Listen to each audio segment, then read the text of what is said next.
យុគយន្តសូនស្ងាត់មនុស្សសត្វលងលងបងគេងមិនលងអង្គុយនឹកស្រី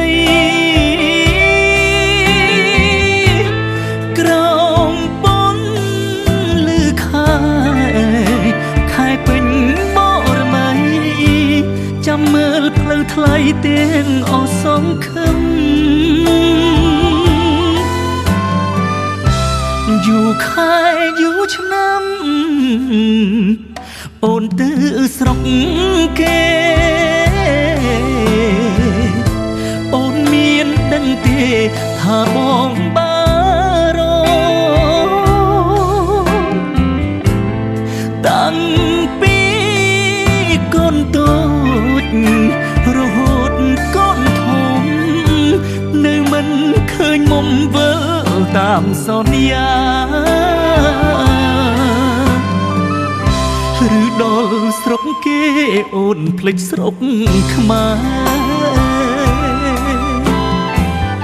ឆ្លងទ្វីបបដូរស្នេហ៍ព្រួលប្រែសាវាស្រុកគេលយមែនទោះឮគេថាតែសូមជីវ៉ាកុំភ្លេចស្រុក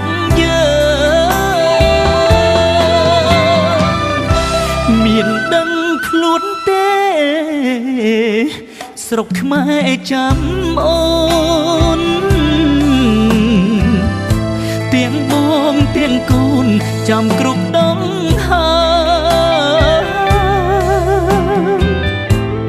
ស្រុកយើងអីលើលូតលាស់កុំថ្កើងអូនអើយឆាប់ឡើងមកស្រុកយើងវិញ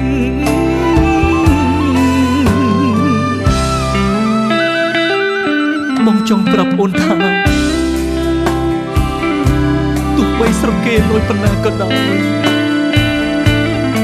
ក៏មិនកក់ក្ដៅដូចស្រុកយើងដែរ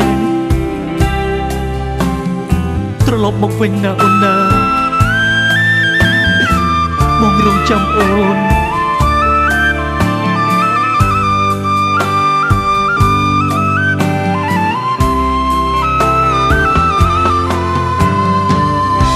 ឬដល់ស្រុកគេ